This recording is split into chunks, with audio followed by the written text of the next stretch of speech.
حدیث مبارک کې راځي عائشه رضی الله تعالی فرمایي چې د نبی علیه الصلاۃ والسلام سره په یو سفر کې روان وو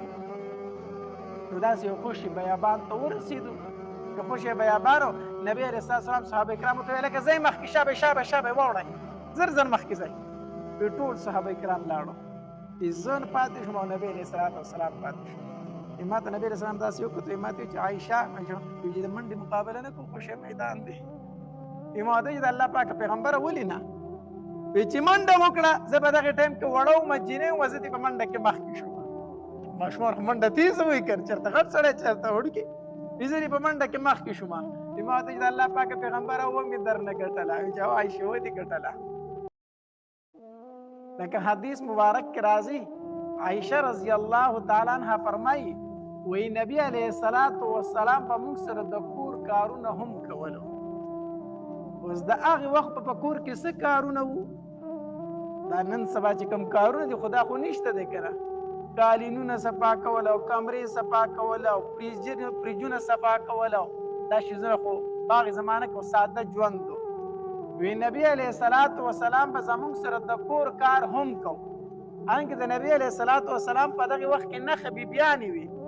که زه ورته ووایو نو موږ به وایو چې په دومره بیبیانو کې به زه په خپله کار کوم نښې بیبیانې وي د نبی علیه الصلاۃ والسلام نو عایشه رضی الله تعالی فرمایي وی د نبی علیه الصلاۃ والسلام به موږ سره په خپله د کور کار کوم وی یو ځل زه د نبی علیه الصلاۃ والسلام سره ناسته وم په خپل کور کې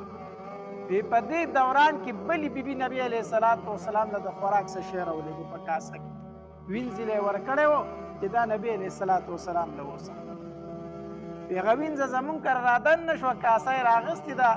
خوراک یې پکې راغستی دی وی چې دا پلانکۍ بیبي راکړو چې دا نبی علیه الصلاۃ والسلام له اوسه وی ما چې دا خبره واورېده چې دا پلانکۍ بیبي راولېږو وی ما له غوسه راله د هغې لاس ما په خپل لاس و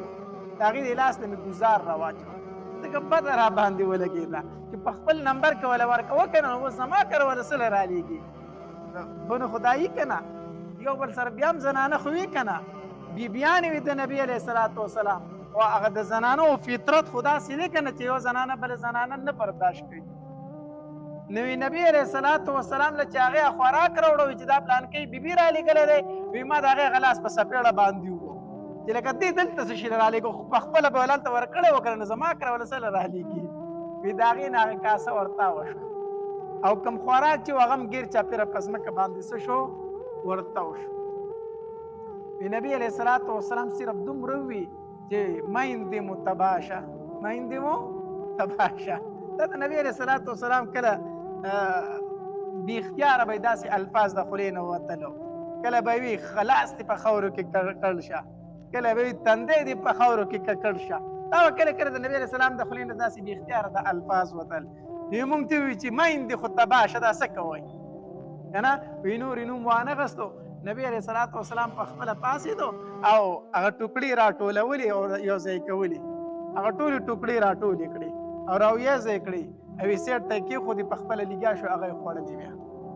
او یې کوټې ته دننه شو وی زما نوی لوښی یې راواغست نوې کاسه یې راواغسته هغې وینځلې یې ورکړه چې دا اوس هغې پلانکۍ له اوسه ځکه دې ورله لوښی مات کو دې ورله څه مات کو لوښی مات کو وي ما ته وایي چې عایشه اوس دې دغه سزا ده چې دا هغې له به ته اوس دا لوښی ورکوې ګوره دا د نبي علیه السلام څه اخلاق یې مبارک و نور یې ورته هېڅ ونه وي خو زه ورته وې او داسې سره راغلی وې که نه نو چې هغې داسې کړی وې نو پاسېدلی و پسې چې ښه دا چلونه کوي زه ناست یم او ته دا کار کوي زه ناست یم او ته د هغې نه لوښې ورته وکړو نو د والو نه به وال زیات او د کنځلو نه به کنځل زیات خو نبي علیه الصلاۃ والسلام نوم وانغست نوم یې وانغست صرف دومره ورته وي دا نبي علیه السلام د خپلې بې اختیاره الفاظو میندې مو هلاکې شه دا څه کوئ تاسو نو د نبي علیه الصلاۃ والسلام اخلاق مبارکه په کور کې داسې کله کله به یې د بیبیانو سره ټوکې کولې ټکالې کولې دا د نبي علیه الصلاۃ والسلام د خپلو بیبیانو سره ژوند و ژوند حدیث مبارک کې راځي عایشه رضی الله تعالی فرمایي چې د نبي علیه الصلاۃ والسلام سره په یو سفر کې روان وو نو داسې یو خوشي بیابان ته ورسېدو که خوشي بیابان و نبي علیه الصلاۃ والسلام صحابه کرامو ته ویل که ځئ مخکې شابه واوړئ زر مخکې ځئ ټول صحابه کرام لاړو زه نه پاتې شوم او نبي علیه الصلاة والسلام پاتې شو. ما ته نبي علیه السلام داسې وکتل، ما ته چې عایشه چې د منډې مقابله نه کوو، خوشی میدان دی. ما ته چې د الله پاک پیغمبره ولې نه؟ چې منډه وکړه، زه په دغه ټایم کې وړه وم، جینۍ وم، زه دې په منډه کې مخکې شوم. ماشومان خو منډه تېزه وایي که چېرته غټ سړی چېرته وړوکی، زه دې په منډه کې مخکې شوم. ما ته چې د الله پاک پیغمبره ومې درنه ګټله. چې عایشه ودې ګټله. ډېره موده تېره شو، ډېره موده تېره شو، بیا ورسره چېرته اتفاقي په بل سفر کې روانه وه. بیا یو غزاله تلو، داسې خوشی بیابان بیا راغی. نبي علیه الصلاة والسلام صحابه کرامو ته وفرمایل چې لږ شابه زر زر ځئ، مخکې واوړئ واوړئ واوړئ. ټول صحابه کرام لاړو. چې پناه شو، ما ته نبي علیه السلام بیا وکتل چې عایشه د منډې مقابله نه کوو. ما چې د الله پاکه پیغمبره ولې نه؟ چې دا ځل خو منډه ووهله، نبي علیه الصلاة والسلام رانه مخکې شو. وجه دا وه چې زه لږه موټی شوې وم، غټه شوې وم. زنانه چې اکثر واده وشي بیا وروسته لږې غټ شي. زه د بدن نه پنډه شوې وم لږه، نو یو منډه مې تېزه نه شوهلی، نو نبي علیه السلام رانه په منډه کې مخکې شو. ما ته نبي علیه السلام چې داسې وکتل، مسکی شو. ما ته چې عایشه بدل دې خلاص شو، مخکې تا ګټلې او اوس ما وګټله. ګوره دا د نبي علیه السلام د خپلو بیبیانو سره څه و؟ اخلاق مبارکه و. په کور کې د نبي علیه السلام داسې ژوند د خپلو بیبیانو سره. د نبي علیه الصلاة والسلام بیبیانې دا ټولې د مالدارو خلکونو نه وي، د مالدارو کورونو وي. ډېر په ناز باندې لویې شوي وي. لکه ام حبیبه رضی الله تعالی عنها، دا د ابو سفیان رضی الله تعالی عنه لور وه. ابو سفیان رضی الله تعالی عنه خو د مکې سردار و، ملک و د مکې. دا د یو سردار د یو ملک لور و ام حبیبه رضی الله تعالی عنها. جویریه رضی الله تعالی عنها دا د حارث ابن زرار رضی الله تعالی عنه لور وه. حارث ابن زرار دا د روغې قبیلې سردار و مشر و. او دارنګې صفیه رضی الله تعالی عنها، صفیه رضی الله تعالی دا د خوی ابن اخطب، دا خوی ابن اخطب دا د بنو قریظه و مشر پاتې شوی دی، دا د هغه لور وه. او عایشه رضی الله تعالی عنها دا د ابوبکر رضی الله تعالی لور وه. او حفصه رضی الله تعالی دا د عمر رضی الله تعالی لور وه. ام سلمه رضی الله تعالی عنها دا د مکې د قریشو د غټ خاندان نونه وي، د غټو غټو خاندانونو جینکۍ وي. نو دا د نبي علیه الصلاة والسلام کومې بیبیانې چې وین دا د ټولو غټو خلکو نونه وي. خپل وړوکوالی او خپله ځواني ډېره په ښه انداز سره تېره کړې وه. خو د نبي علیه الصلاة والسلام په کور کې بیا خو څه نه و. د نبي علیه السلام په کور کې څه نه و. هلته خو نبي علیه الصلاة والسلام صرف په آخرت باندې نظر و. نبي علیه السلام به فرمایي زمونږ د دنیا د یو بل سره سویمه ده، زمونږ د دنیا د یو بل سره سویمه ده، زمونږ د دنیا د یو بل سره هېڅ نشته دی، زمونږ نظر صرف په آخرت باندې دی. کعب بن عجرة رضی الله عنه فرمایي یو ځل مې د نبي علیه الصلاة والسلام د مخ مبارک ته داسې وکتل که نه، نو ډېر د لوږې اثر پرې و، دا رنګ یې زیړ شوی و داسې. زه پوه شوم چې نبي علیه الصلاة والسلام ډېر سخت وږی دی. وی کور ته خپل ته لاړم، نو زما په کور کې هم څه شی د خوراک نه و، کور کې هېڅ نه و، خپل هم د خوراک څه نه و. وی داسې سارا طرف ته ووتم، ما چې څه چل وکړم، د نبي علیه السلام دا لوږه خو زما نه برداشت کېږي. سارا طرف ته ووتم او په دې غم کې روان یم چې څه چل وکړم. یو یهودي و، باغ یې اوبه کاو، بوکې راخیجولې او باغ یې اوبه کاو. ما ورته وی چې دا باغ درله زه اوبه کړم، نو ماله به څه مزدوري راکړې؟ وی چې او. ما چې څه مزدوري به راکوې؟ وی چې په یوه بوکه باندې به درته یوه کجوره میلاوېږي، یوه بوکه دې راوخیجوله د اوبو، تا ته به یوه کجوره میلاوېږي. ما ورته وی چې ټیک ده، منظور ده راته. وی شروع شوم هغه یهودي له مې هغه باغ اوبه کو چې څه بوکې مې راوخیجولې، د هغې په مقدار راته کجورې میلاو شي. کجورې کجورې مې راواغستې، په منډه منډه باندې مې نبي علیه الصلاة والسلام له ځان راورسوم. نبي علیه الصلاة والسلام ته بیا کجورې کېښودې، نبي علیه السلام ډېر په مینه مینه باندې هغه کجورې وخوړې، وږې او ډېر په مینه یې وخوړلې. بیا راته وایي چې کعبه دا کجورې د کوم طرفه وي، دا دې د کوم ځای نه راوړي؟ ما ورته کیسه وکړې چې د الله پاکه پیغمبره دا دې مخ مبارک ته مې وکتل که نه، په دې د لوږې اثر و، ما نه برداشت ونه شو. سارا ته ووتم ځکه په کور کې راکرم څه نه و. یو یهودي باغ اوبه کو، نو د هغه سره لګیا شوم، ما ورسره لږه مزدوري وکړو، نو دا کجورې مې پرې واغستې، دا مې تاله راوړې. نبي علیه الصلاة والسلام راته ډېرې دعاګانې راته وکړې چې الله دې په مال کې برکت واچوه، کار یې پرې وجزه. ډېرې دعاګانې راته یې وکړې. نو د نبي علیه الصلاة والسلام په کور کې خو بیا داسې حالت و چې په میاشتو میاشتو پکې اور نه بلېدو، او بیبیانې ټولې د غټو خاندانونو وي، نو چې کله داسې په مدینه منوره کې فتوحات شروع شو که نه فتح رالی او په مال غنیمت کې سمال راغی نو د نبی علیه الصلاة والسلام بیبیانې راغلې او د نبی علیه الصلاة والسلام نه مطالبه وکړه چې د الله پاک پیغمبره موږ له اوس په نان نفقه کې لږ زیادت وکړه اوس پر خو تا سره څه نه موږ در سره ګزاره کوله خو اوس خو فتوحات وشو ټول صحابه کرام مالدار شو ټول ښه شوي دي نو موږ لم لږ دې نفقه کې په دې جوړه جامه کې لږ زیادت وکړه که نه دې کې راله لږ زیاتوالی وکړه نبی علیه الصلاة والسلام په دې خبره باندې خفه شو او قسم یې وکړو چې زه به یو میاشت تاسو خواله نه راځم په دې ورځ کې اتفاقي نبی علیه السلام د اس نه غورځېدلی او پنډه یې لکه زخمي شوې وه داسې بالخانه وه نبی علیه الصلاة والسلام هغې ته وختو منافقینو بار دا خبره مشهوره کړه وی نبی علیه السلام خپلو بیبیانو له طلاق ورکړو دا خبره مشهوره کړه دا خبره عمر رضی الله تعالی فرمایي وی زما یو ګاونډي و وی زه به داسې په هفته کې یو ورځ تلمه کوبا ته به تلمه هلته به ما ځان له لمونځ کوو بیا به واپس راتلم نو یو ورځ به هغه ته یو ورځ به زه تلمه ما هغه ته ویلي چې په کومه ورځ باندې زه د مدینې منورې نه بار یم نو ستا دا ډیوټي ده چې نبی علیه الصلاة والسلام کوم حدیث بیانوي چې زه راشم ما ته بیا بیانوي او که ته بار ته وتې وي نو زه به در هغې پورې یم چې تر څو پورې ته نه یې راغلی چې د نبي علیه السلام ژوند بیا زه تا ته بیان کړم د صحابه کرامو مینه وه وی چې کله به زه تلم ما به دې ګاونډي ته وي چې ته به نه ځې چې زه واپس راشم چې د نبي علیه السلام کوم ژوند دی کوم حدیث یې بیان کړی هغه به ما ته بیانوي او که ته نه وي نو زه به د مدینې نه بار ته بیا نه وځم چې بیا درته د نبي علیه السلام ژوند او حدیث مبارکه زه بیانوم د ګاونډي سره مې دا خبره کړې وه وی زه تللی وم چې واپس رالم وی هغه ملګري مې راته دروازه وټکوله خو ډېره په تلوار او په تیزۍ وارخطا یې راته دروازه وټکوله وی ما ورته وی چې بار ته راووتم وی ما ورته وی چې څه چل دی ولې هغه په دغې ورځو کې د حبشي بادشاه چې کوم و هغه د حملې کولو اراده م کړې وه په مدینه منوره باندې وی ما ورته وی چې ولې په مدینه منوره باندې هغې بادشاه حمله وکړه کو وی ما ته وی چې نه هغه حمله نه ده کړې خو د دې نه غټ خبر دی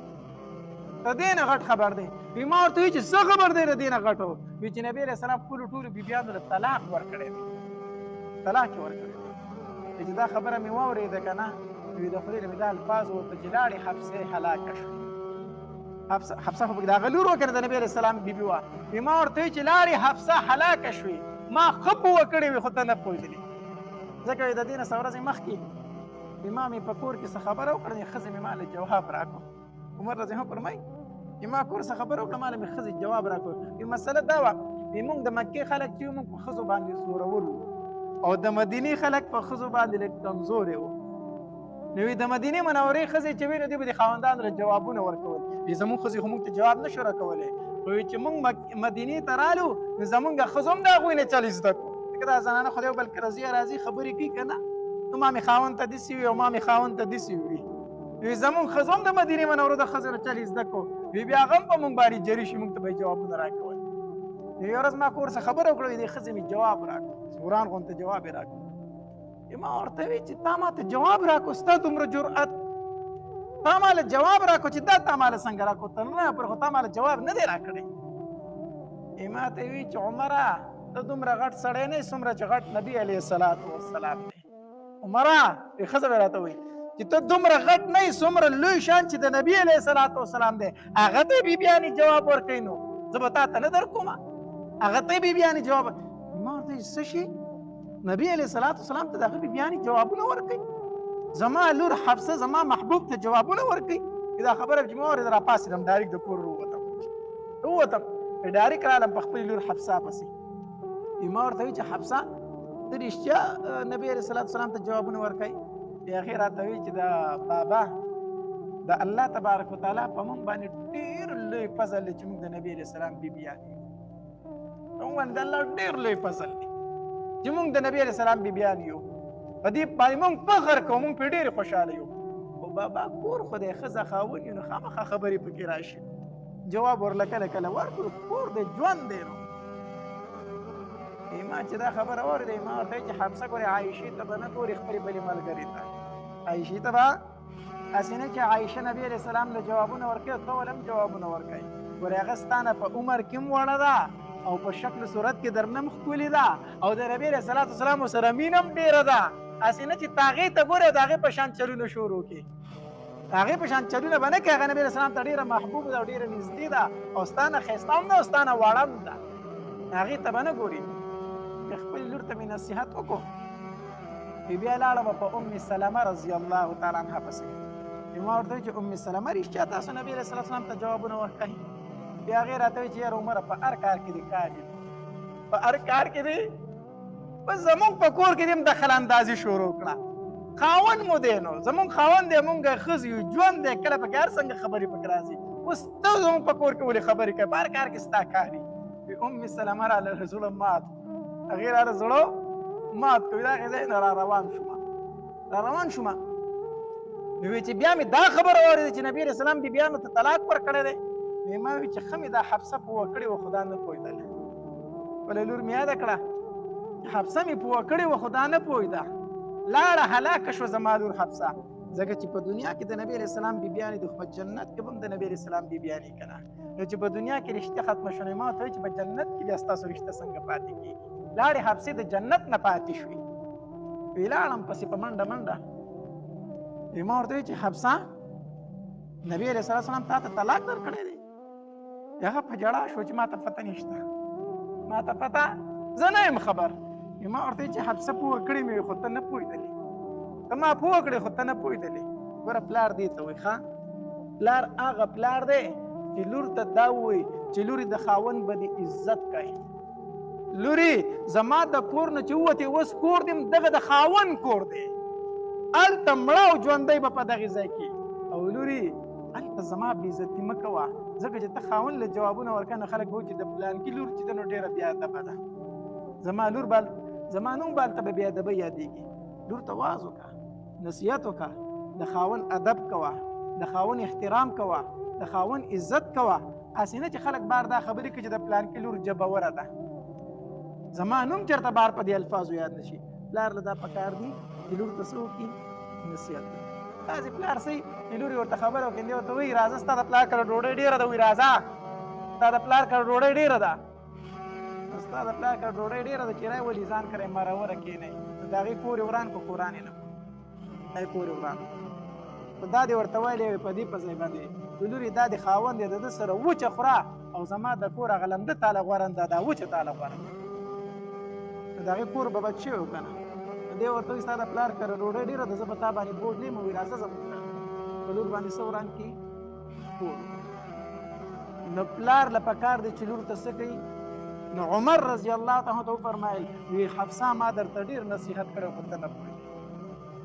حفصه رضی الله عنها ته وفرمایل وی ما ته پته نشته د نبي علیه السلام نه تپوس عمر رضی الله عنه فرمایي چې مسجد نبوي ته رالم ټول صحابه کرام د منبر سره راټول شوي او جاړي چې نبی علیه السلام ټول بیبیانو ته طلاق ورکړی نبی علیه السلام به څومره غمجن او څومره خفه وي څومره غمجن دی وی زه ټینګ نه شوم وی ورغلم هغې کوټنۍ ته خېجم د نبي علیه السلام بالاخانې ته خېجم چې نبي علیه السلام سره ملاقات وکړم وی د هغې په سر باندې رباح رضی الله تعالی ناست هغه تور صحابي دا د نبي علیه السلام خادم رباح وی ما ورته وی چې رباحه نبي علیه السلام ته وفرمایي چې عمر راغلی تا سره ملاقات کول غواړي هغه وی چې ټیک ده رباح دننه لاړو نبي علیه السلام ته وفرمایل چې عمر د اجازت غواړي وی نبي علیه السلام هېڅ ونه ویل رباح راووتو ما ته چې عمر ما ورته ستا نوم واخیست نبي علیه السلام هېڅ ونه ویل وی واپس راغلم وی بیا لاړم وی ما ورته وی چې رباحه لاړ شه نبي علیه السلام ته وایي چې عمر وایي تا سره ملاقات کول غواړم وی دی بیا لاړو دی نبي علیه السلام ته زما نوم واخیست وی نبي علیه السلام بیا څه ونه ویل وی چې عمر ستا نوم مې ورته واخیست خو نبي علیه السلام سر ټیټ نیولی و هېڅ یې راته ونه وی په جومات کې داسې ګرځېدم خو ټینګ نه شوم وی په درېیم ځل رالم اواز به چغه مې ووي چې رباحه نبي علیه السلام له ما له اجازت وغواړه او که د نبي علیه السلام دا مطلب چې دی د خپلې لور حفصه سفارش کوي نو د الله پاک پیغمبر ته ووایه چې اجازت وکړي قسم په الله توره مې په لاس کړې د حفصه سر یې خپو ته راتاوم زه د خپلې لور سر د نبي علیه السلام د خپو ته راتاوم کو اجازت کوي زه د حفصه سفارش له نه یم راغلی د نبي علیه السلام چې د عمر د اواز واورېده چې نور عمر خرابېږي نو چې عمر ته ووایه چې راځه عمر ته ووایه چې راځه عمر رضی الله تعالی دننه شو څنګه چې کېناستم ما ورته چې د الله پاک پیغمبر تا بیبیانو ته طلاق ورکړی دی نبی علیه الصلاۃ والسلام وفرمایل چې لا ما خو بیبیانو ته طلاق نه دی ورکړی وی دا خبره چې مې واورېده د خولې نه مې بې اختیار د الله اکبر چغه وکړه د خوشحالۍ نه ما چې الله اکبر دا خو د منافقینو چال دی نبی علیه السلام خو طلاق نه دی ورکړی طلاق نه دی ورکړی د صحابه کرام چې د الله پاک پیغمبر ټول صحابه کرام په مسجد نبوي کې جاړي دا خبر ولا ورکړه نبی علیه السلام چې خبر ولا ورکړه صحابه کرام ته وفرمایل چې ما طلاق نه دی ورکړی ویراله صحابه کرام ته وفرمایل چې بیغمه شه نبی علیه السلام بیبیانې بیا عالم د نبی علیه الصلاۃ والسلام خواته کېناست وی چې ګیر چاپیره مې وکتل وی داسې یو څو سرمنې چې دي دا ګیر چاپیره ځوړند دي او نبی علیه الصلاۃ والسلام چې کومې تکیا ته ډډه والې ده که نه هغه د سرمن جوړه ده او د کجوري پاڼې پکې دننه پرتې دي دې نه ډکه شوې ده او نبی علیه الصلاۃ والسلام په یو انډیري باندې ډډه لګولې ده چې د کجورو د پاڼو نه جوړ دی نو د هغې انډیري نښې د نبی علیه السلام په جسم مبارک کې جوړې شوې دي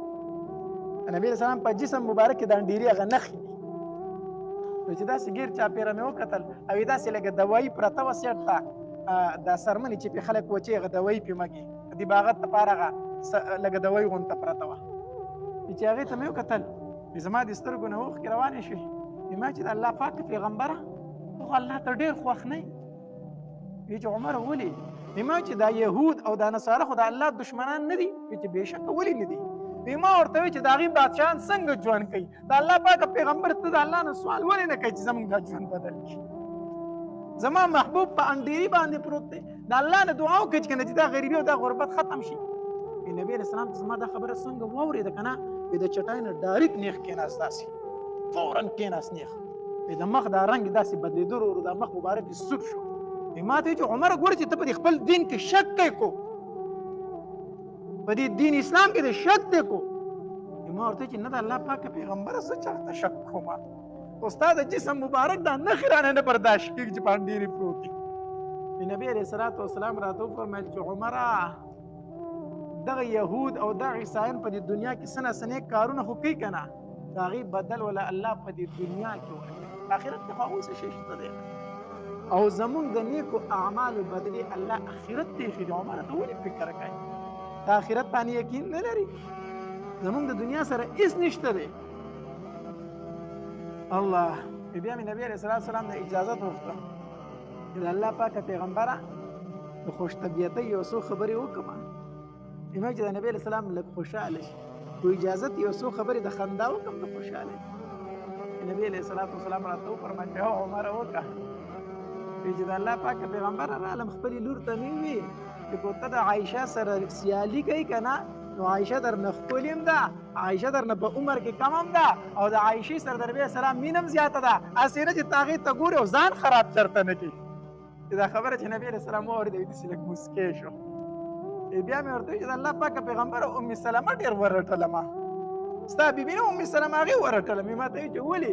ما ورته ویل چې د نبي علیه الصلاۃ والسلام نه تاسو جوابونه ورکوئ نو هغې راته ویل چې عمره فارشي کې د کار دی زمونږ کور کې هم کار ساتي دا خبره چې نبی علیه الصلاۃ والسلام واورېده مسکی شو ویې خندل چې نبی علیه الصلاۃ والسلام وخندل مسکی شو چې ما بیبیانو له طلاق نه دی ورکړی دغې بالاخانه کې نبی علیه الصلاۃ والسلام تر یوې میاشته پورې و یوه میاشت بعد آیت د تخیر نازل شو د الله پاکه پیغمبره خپلو بیبیانو ته ووایه إن كنتن تريدن الحياة الدنيا وزينتها فتعالين أمتعكن وأسرحكن سراحا جميلا بلې بیبیانې روغواړه ووایه ورته که تاسو زیاتې نفقې غواړئ زیاتې پیسې غواړئ زیاتې خرچې غواړئ راشه چې هغه درکړم او طلاق درله درکړم زه دغه والی اوسئ او که نه الله او د الله رسول اخلئ نو د الله د رسول سره په دې ژوند کې خوشحاله اوسئ نبی علیه السلام دغه آیت مبارکه عایشه رضی الله تعالی عنها تلاوت کو نبی علیه السلام عایشه ته وفرمایل بی عایشه ماله به سمدستي جواب نه راکوي لومبی به د خپل مور او پلار سره صلاح وکړي چې مال او دولت علي او طلاق اخلي او که ما سره ژوند کول غواړي عایشه بیبي راته وفرمایل نبی علیه السلام یېرېده پې ځکه هغه وړه وه د عمر نه هسې نه چې دا چېرته اچانک فیصله وکړي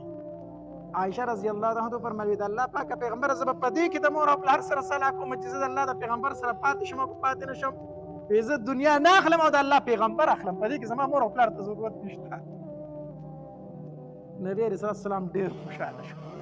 او عائشه بي ته فرمایل چې د الله پاک پیغمبره ما خو درته چې د الله پیغمبر غواړم دنیا نه غواړم خو زما د خبره به نور بیان ته نه کوي دا به نه کوي دې شي وطن پکې وو چې ما له طلاق راکړه یو خو به پکې کم شي کنه یو پکې کم شي کنه نو موږ له بل ټیم زیات راکې زموږ سره بیا لږ زیات دی زما د خپل خبره به نور ته نه کوي چې عائشه و چې د الله پیغمبر غواړم نبی اسلام مسکه شو عائشه الله ز انصافدار را لګلم الله ز نرمي کوون کې را لګلم سختي کوون کې نه را لګلم زه به ټول بي بیا ورته چې عائشه دا فیصله د تاسو خپل فیصله وکړي زه به ورته وایم او بیا نبی اسلام یوي بي له بیا عائشه خدا سي وي تاسو سوایي ټول بي بیا دوی مونږ د الله او د الله رسول د الله او د الله رسول اخلو دنیا غرض مې څه کو ټیم نه وخت شو دا د نبی علیه الصلاۃ والسلام اخلاق مبارک څه شو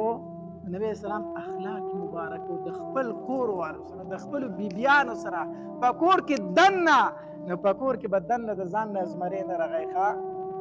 ځان نه بسنه راغی زمري نه راغی چې واړه درنم تنګي خزي درنم تنګي ټول کور درنه تنګي چې ته بار ته وځي وي شکر الحمدلله او چې کور ته رانه وځي نو بیا راغی نو کو ستا ژوند داسې و چې کور زنانه وي چې ته کور ته رادنه شي چې بیا راغی نو په دې خپل ژوند باندې افسوس وکړه په دې خپل ژوند باندې څه وکړه افسوس وکړه چې ته کور ته دننه کېږې او خلک وایي چې بیا راغی چې په تا باندې بار خلک خوشحاله او کور در باندې خلک تنګ و نو ستا په دې ژوند باندې افسوس پکار دی بیا ته د نبي علیه السلام په شان ژوند نه تېروې ځکه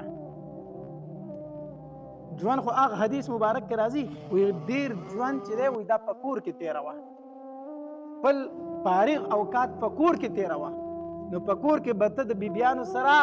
د وړو په شانتې ژوند کوي کور وړوکی اوسه او بار لوی اوسه بار څه اوسه لوی اوسه نو کور به د خلکو سره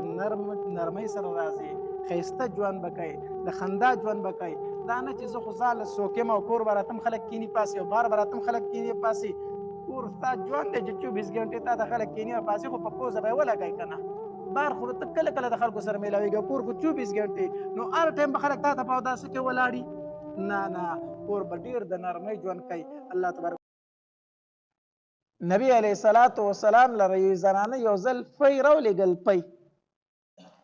او د اوړي ورځې وي د ګرمۍ ورځې وي نبی علیه السلام روژه نیولې وه نو هغې زنانه وله د روژه ماتې دپاره پی راولېږل وي زما محبوب ته وایي چې په دې باندې روژه ماته کړه چې هغه پی نبی علیه الصلاۃ والسلام له راله که نه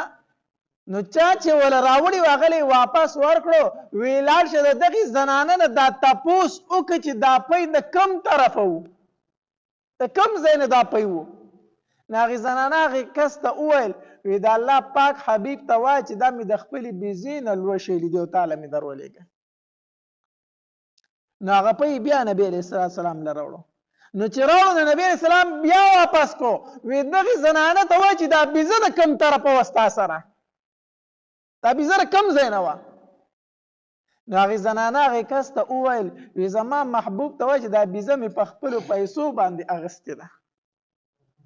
نو چې هغه پی نبی علیه الصلاۃ والسلام له راوړو پس د هغې نه هغه پی نبی علیه السلام اوس کړ ابوبکر صدیق رضی الله تعالی عنه یو غلام و هغه به ابوبکر رضی الله تعالی عنه له خوراک راوړو خوراک به ورته کېښودو نو چې کله به ورته مو ډوډۍ کېښودو خوراک کېښودو نو تپوس به یې کوو هلکه دا د کوم ځای نه راوړو چا درکړو نو یو ځل دا غلام راغی ابوبکر رضی الله تعالی عنه ته ډوډۍ کېښوده ابوبکر رضی الله تعالی عنه ته تپوس ونه کړو ډایرکټ نوڼۍ خولې ته کړه تپوس یې ته ونه کړو نو چې ډوډۍ خولې ته کړه که نه دا غلام ورته وایي امیر المؤمنین نن جو ډېر وږی نن راته ښکاري ډېر وږی وي ولې وي نن خو دې راله تپوس ونه کړو چې دا ډوډۍ دې د کوم ځای نه راوړه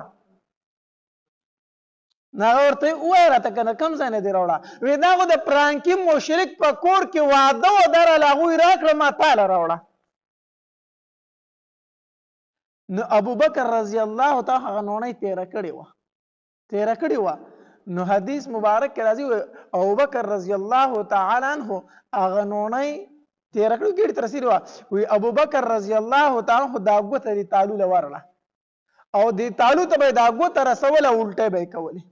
وایي دومره الټۍ وکړي تر دې چې ابوبکر رضی الله تعالی عنه بېهوشي راله او چې کله په هوش کې راغی نو هغه هلک یې راوغوښتو ویې هلکه بیا چېرته داسې مه کوه بیا چېرته داسې مه کوه وی قسم په الله چې دا نوڼۍ کو ما نوی رارتاوه کړی تر هغې پورې کو زما ساه ختلی وی نو ما به کوشش کوم چې دا زه واپس رارتاوه کړم کو زما پکې ساه ختی نو زما پکې ساه تلی وی خو دا حرامه نوڼۍ ما په خپله ګېډه کې نه پرېښودله د حرام مال دومره نحوست دی دومره مونږ وایي زمونږ دعاګانې نه قبلیږي د حجاج ابن یوسف دا عادت و چې په یو علاقه باندې به یې حمله کوله او هغه به یې قبضه کوله نو حجاج ابن یوسف په یو علاقه باندې حمله وکړه نو چا ورته وویل وی په دې علاقه باندې ته حکومت نشي کولی وی ولې به نشم کولی وی دلته سزبرګان خلک دي بزرګان خلک دي هغې چې په چا پسې لاس اوچتوي او خیره کوي الله یې تباه کوي هغه مستجاب الدعوات دی الله د هغې دعا نه رد کوي داسې خلک دی ته به دلته څه حکومت وکړې حجاج وی ښه خپلو پوځیان ته یې وویلو وی لاړ شئ که نه لاړ شئ تاسو او یو شپنکې په دې سارا کې چېرته وګورئ او یو څو ګړي ترې په زور واخلئ مال یې راولئ پوځیان یې لاړو شپنکې او ګړي بيزي سره ولي هغه نه ګړي بيزي په زور واغستې راوستې حجاج له چې حجاج له راوستې که نه نو حجاج وی لاړ شي د پلان کې بزرګانو ته او دوی ته ووایئ چې بادشاهي وخت تاسو له ډوډۍ کړي دعوت یې درله کړی دی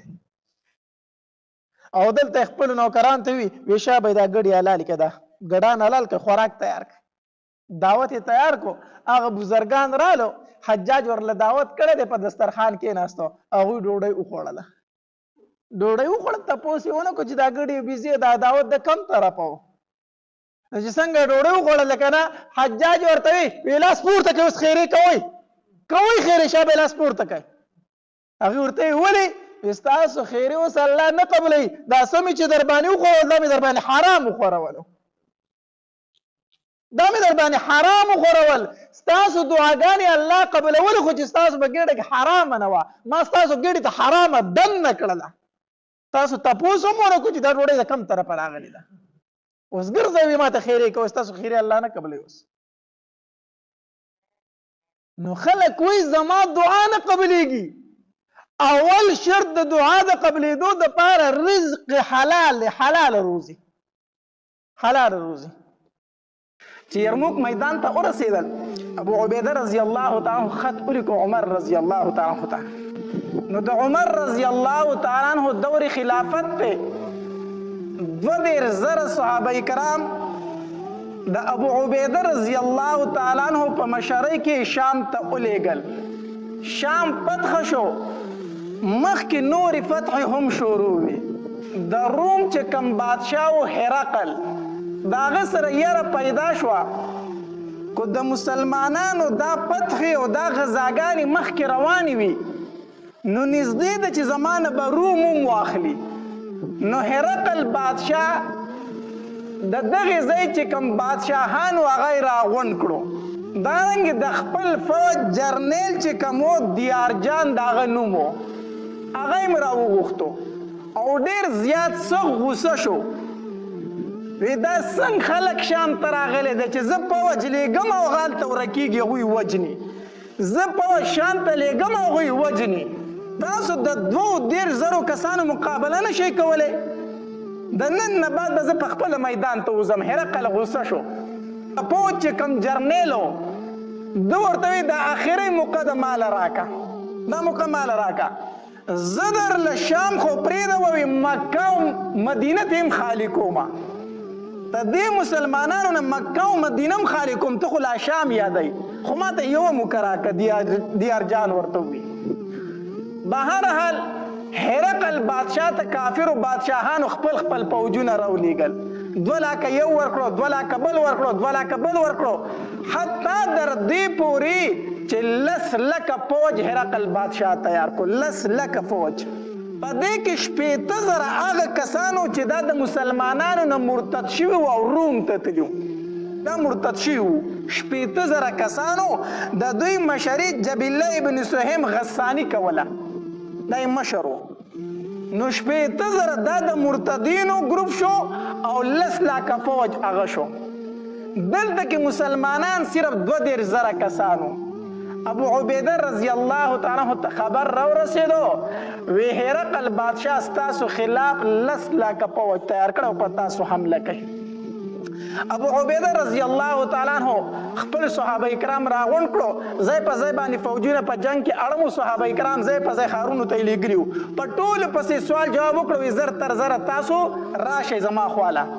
ټول مسلمانان راټول شو د ابو عبیده رضی الله تعالی عنہ لره. ابو عبیده رضی الله تعالی عنہ فرمایلو ماله مشوره راکړئ. هرقل بادشاه 10 لاکه فوج زموږ مقابلې ته راایستلی دی، موږ صرف 2,000 کسان یو، زه څه وکړم ماله مشوره راکړئ. ځکه دا د صحابه کرامو عادت و چې د هغې کار به په مشورې سره و. قرآن وی وامرهم شورا بینهم، د هغې کار په مشورې سره و. په دې کې یو تن فاسد و، وی زما رای خو دا ده چې زه شام پرېږدو، مدینې منورې کې مورچې جوړو. شام پرېږدو وی ځکه چې 10 لاکه فوج دی، نو هسې نه چې موږ دلته ناست یو مدینه رانه قبضه نه کړي. نو شام پرېږدو، مدینه منوره کې مورچې جوړو، هغه سنبالو، هلته هغه رانه قبضه نه کړي. ابو عبیده رضی الله تعالی چې دا خبره واورېده ډېر سخت غوسه شو. دا یې کس ته وي کېنه، زما د مجاهدینو ټوله حوصله دې خرابه کړله، ته خبره وکړه شام موږ په کومو قربانو باندې قبضه کړی، څومره شهیدان پرې موږ ورکړي دي، او ته اوس وایې چې شام پرېږدو مدینې ته ځو. ابو سفیان رضی الله تعالی هم په دې غزا کې شریک و. دا د معاویه رضی الله تعالی پلار دی، او دا هغه صحابي دی چې په غزوه احد کې د کافرو د طرف نه سرداري کوله، د کافرو د طرف نه مشر دی او په غزوه احد کې هغه ډېر صحابه کرام چې پکې شهیدان شوي دي. وروسته بیا مسلمان شوی دی او ښه بهادري په اسلام کې ښودلې ده. نو ابو سفیان رضی الله تعالی فاسدو، وی زما مشوره خو دا ده چې په دې کم ځای باندې هم دلته مورچې جوړو، وی ځکه وی دا 10 لاکه فوج چې دا ډایرکټ مدینې ته نه ځي، که دوی مدینې ته ځي نو دا یره به ورسره چې د شا نه به راباندې دوی حمله وکړي، نو اول به مونږ ختموي، مونږ پسې به دلته ګرځي،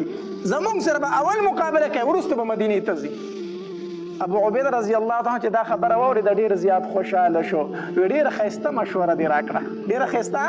مشوره دې راکړه.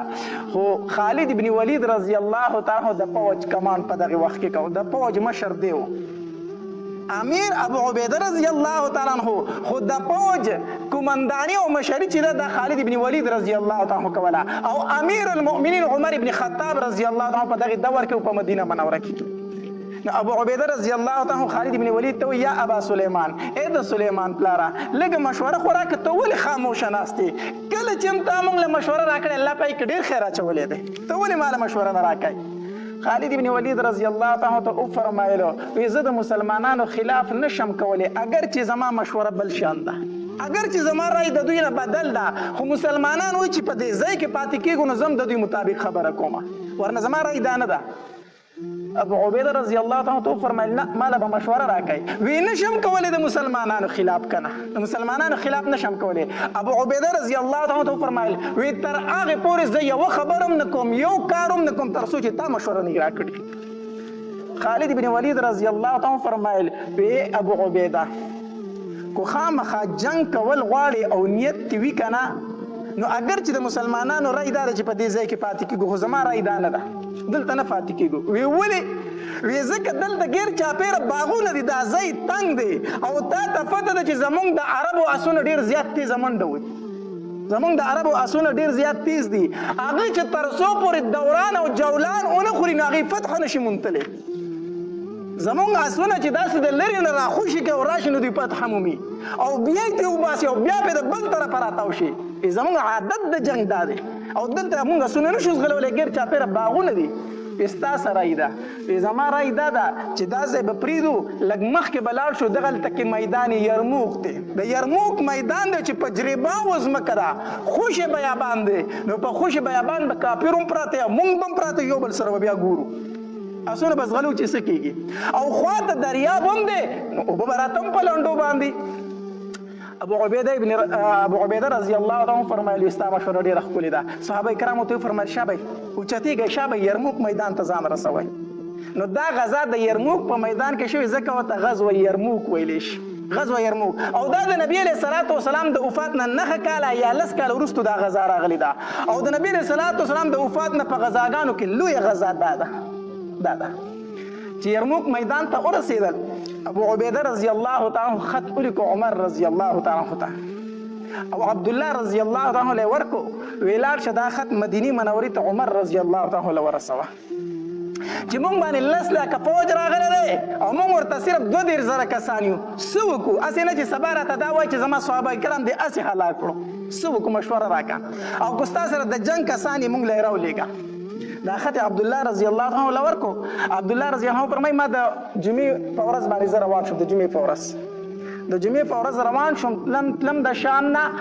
بلې جمعې ته زه مدینې منورې ته ورسېدم او چې ورسېدم د زوال ټیم عمر رضی الله تعالی په مسجد نبوي کې اودس کو د جمعې د مانځه دپاره یې ځان تیاروم چې زه یې ولیدم ما ته وایي چې عبدالله خیر علي په خیر علي د چېرته نه رالې ما ورته وایي چې امیر المؤمنین د شام نه رالم وی ډېر خوشحاله شو چې زما د ملګرو خبر خو به دې راوړی که نه ډېره موده وشو چې شام ته تللي دي زما صحابه کرام زما غازیان په څه حالت کې وو ما ورته هېڅ ونه وي خط مې وله داسې ورکو د ابو عبیده رضی الله تعالی خط مې وله ورکو عمر رضی الله تعالی چې خط ولیده که نه چې په موږ باندې 10 لکه فوج راغلی موږ صرف 22,000 کسان یو څه وکړو وی د عمر رضی الله تعالی دا رنګ بدل شو رنګ بدل شو سخت خفه شو او داسې وکړو منبر ته وختو صحابه کرام رالو او د جهاد په موضوع باندې یو جذباتي بیان یې وکړو د جهاد په موضوع بیان وکړو او بیا یې وویل وی په شام کې ستاسو 22,000 ملګري ګیر شوي دي که څوک جهاد کول غواړئ زر ځان تیاروئ چې ځان پسې رسوئ بیان نه چې فارغ شو علي رضی الله تعالی عنه خواله راغی وی امیر المؤمنین شابه خط ولیکه عمر رضی الله تعالی عنه فرمایل وی څه ولیکم علي وی ولیکه پکې چې د الله نوم واخلئ او غزا شروع کړئ زمونږ د امداد نه تاسو له د الله امداد کافي دی په دغه 22,000 کسان غزا شروع کړئ زمونږ د امداد نه تاسو د الله امداد ډېر زیات دی عمر رضی الله خط ولیکو او عبدالله رضی الله تعالی ورکو وی دا ورسوه شام ته عبدالله رضی الله تعالی د خالی فسار باندې روان شو اوخته وختم د خالی فسار باندې روان شوم نو چې په باب حبشه باندې ووتم که نه باب جبریل او باب حبشه مسجد نبوي کې موجود دی الله دې موږ ټول بوځي کوم حاجیان چې د هغوی به لیدلي په باب حبشه باندې چې ووتم په دې زړه کې مې رالو چې ډېر اوږد مزل دی شام ته روانې او غزا له روانې کېدی شي او دوباره ژوندی رام نه شي راشه د نبي علیه السلام د روضې خو لږ زیارت وکړه که نه دا به د اخري زیارت شي د نبي علیه السلام د روضې وي اوښ مې راتاو کو رالم د نبی علیه السلام روضې خواله وی چې رالم هلته کې علي رضی الله تعالی عباس رضی الله تعالی فاطمه رضی الله تعالی عایشه صدیقه رضی الله تعالی حسنین ورسره هم موجود دي دوی هلته دي وی علي رضی الله تعالی راته وفرمایل چې څه له رالې ځان رسوه شام ته الله ما ورته وی چې علي شام ته ځمه خو ما وی چې تاسو راته دعا وکئ او د نبی علیه السلام د روضې زیارت وکړم وی ما ته وی چې عمر غونته سړی موجود دی د هغه نه دعا واخله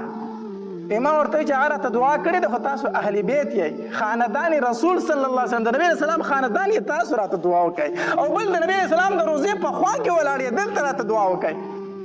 عباس رضی الله تعالی لاس اوچت کړو وی دعای شروع کړه علي رضی الله تعالی هم لاس اوچت کړو وی دعای شروع کړه چې الله د نبی علیه الصلاة والسلام روضې مبارکې ته یې داسې لاس ونیوه وی الله زه تا ته دا رسول وسیله کومه زه تا ته دا پیغمبر وسیله کومه هغه پیغمبر درته وسیله کومه کوم چې تا ته آدم علیه السلام وسیله کړی و او د دې پیغمبر په برکت سره آدم علیه السلام ته تا خطا معاف کړې وه زه تا ته دا پیغمبر وسیله کوم ته د په برکت سره عبدالله ته دا سفر لږ لنډ کا دا سفر ورته لږ لنډ کا او دا سفر ورته آسان کا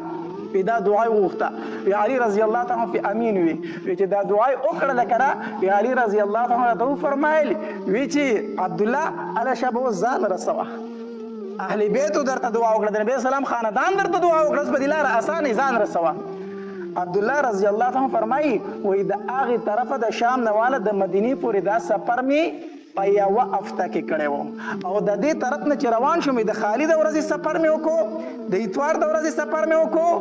او د څلورمې په ورځ باندې وي د مازدیګر ټایم کې چې ده وی زه هلته شام ته رسېدلی وم د مازدیګر ټایم چې کېدو زه شام ته رسېدلی مې د صحابه کرامو اذانونه زما تر غوږو شو د هغې طرفه د یوې هفتې مزل او د دې طرفه د 2 ورځو مزل دا ولې دا د اهل بیتو په دعا سره اهل بیتو په دعا سره به هر حال زه چې هلته ورسېدم عمر رضی الله تعالی چې کوم خط راکړی و هغه مې ابو عبیده رضی الله تعالی ته ورکړو چې هغه ته مې ورکړو هغه خط پړاو کو صحابه کرام یې راټول کو ای زما صحابه کرامو عمر ابن خطاب امیر المؤمنین درته خط را لېږلی او دا درته ویلي دي چې د الله نوم اخلئ او غذا شروع کوئ د الله نوم اخلئ او غذا شروع کوئ خو زما صحابه کرام بې ځایه ځای ځان مه وجنئ صحابه کرامو چې دا خبره واورېده ډېر زیات خوشحاله شو ډېر په جذبه کې رالو هلته کې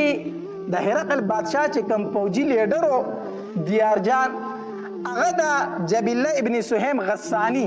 چې کوم عرب مرتد شوی و هلته تللی و 8,000 کسانو سره دی راوغوښتو وی لاړ شه دا مسلمانان چې دي وږي تږي دي دلته پراته دي ووایه ورته چې ستاسو مشرانو ته به سل دیناره درکو جوړې به درکو جامې به درکو تحفې ډالۍ به درکو ځئ ځان له مدینې منورې ته موږ ته شام پرېږدئ وی لالچ وله ورکه جبله ابن سهیم غسانی اس ته وختو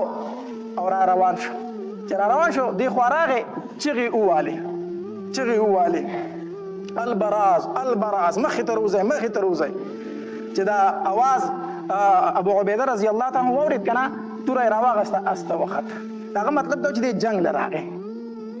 نو چې دی اس ته وختو او دی ورله مخې ته ووتو دومره یو بل ته نږدې شو چې د دواړو اسونو یو بل له شونډان بویم کړو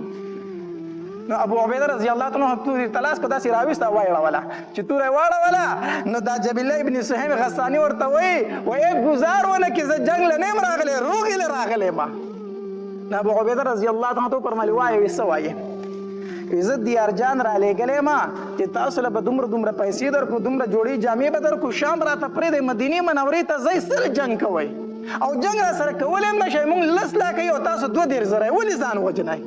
خو روغ ځئ که ده ابو عبیده ابن جراح رضی الله عنه فرمایي څه خبره پوره شوه وي او یو زما خبره واوره موږ ته زموږ پیغمبر 3 خبرې کړي دي څو خبرې کړي 3 خبرې اوله خبره دا کړې ده چې ایمان راوړئ بس سلامت پشئ ایمان راوړئ سلامت پشئ زموږ نه خلاص یې ایمان راوړئ هغې ته نه ایمان چېرته راوړي چې ایمان خو راوړئ تاسو سره جنګونه سله کوو وی ښه دویمه خبره موږ ته زموږ پیغمبر دا کړې چې ټیکس به ترې اخلئ جزیه به ترې اخلئ ټیکس په اخ ورکوئ هغې نه به پاتې کېږي ټیکس ورکوئ نه ټیکس ولې درکو وی درېیمه خبره زموږ پیغمبر موږ ته دا کړې وایي چې جهاد ته تیار شئ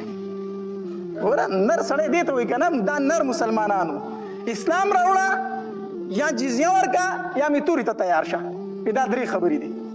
بله څلورمه خبره پکې نشته جبله ابن سهیم غسانی ورته وایي ما خو ورسره روغه کوله خو چې ته نه غواړې چې زه جنګ دی پې نو دی واپس لاړ دیارجان ته وي هغه روغه نه کوي دلته کې ابو عبیده رضی الله تعالی صفونه تیار کړو 3 صفونه تیار کړو 2,000 صحابه کرام د هغې صفونه تیار کړو هغې طرف ته دیارجان حکم وکړو ځکه چې هرقل بادشاه ورته ویلي وي خپل 10 لاکه فوج به مخې ته نه وباسئ په 10 لاکه فوج به نه بلسئ هغې طرف ته هم عرب دي موږ ته دا 18,000 کسان چې راغلي دا هم عرب دي کوم چې مرتد شوي که نه د جبله ابن سهیم غسانی دا 18,000 کسانو دم عربو وی هغې طرف ته هغې هم عرب دي موږ سره هم دا 18,000 کسان عرب دي وسپنه په وسپنه ماتېږي عربي په عربي ماتېږي تاسو به 10 لاکو کسانو ته څه نه وایي دا 18,000 کسانو له مخې ته وباسئ تاسو به صرف تماشه کوئ جبله ابن سهیم غسانی 18,000 کسانو سره مخې ته راغی د دواړو ډلو په منځ کې 3 میله فاصله وه نو 1.5 میل هغې رالو 1.5 میل پسې مسلمانان مخکې شو ابو عبیده رضی الله تعالی 3 صفه تیار کړو 2,000 صحابه کرام زنانه وي هغه د یو غونډۍ شاته کېنولې ځکه دوی سره بیبیانې هم تللي وي غذا کې دوی سره خپلې بیبیانې هم وي او په هغې غونډیو ته صحابه کرام کېنولي وي تاسو به دوی حفاظت کوئ د غونډۍ شاته هغې کېنولې خالد ابن ولید رضی الله تعالی چې راغی ویې کتل ابو عبیده رضی الله تعالی 3 صفونه تیار کړي دي وی ابو عبیده دا څه کوي دا خو ټول صحابه کرام جنګ ته ودرولي دي نو یې څه وکړمه هغې 18,000 دي موږ 1,000 یو قرآن وایي چې یو مسلمان به د 2 کافرونو نه تښتي یو مسلمان با د دوو کافرو نه تخت یو مسلمان به د دوو کافرو مقابله کوي هغه 80,000 موږ 10,000 ما 80,000 ته 10,000 ودرولي دي په الله مې توکل دی. خالد بن ولید وی زما امیر یو خبره دی بالکل منم خو دا رای دی ښکلې نه ده نور امیر چې څه وایي هغه به کېږي خو دا کار دی ښکلی نه دی په دې زه نه یم رضا. وی ته څه وایي؟ خالد بن ولید وی ګوره هغې 80,000 موږ 10,000 موږ به نن جنګ وکړو دغه 80,000 به ووجنو دا به ووجنو که نه سبا له به بیا جنګ کېږي نو چې سبا له بیا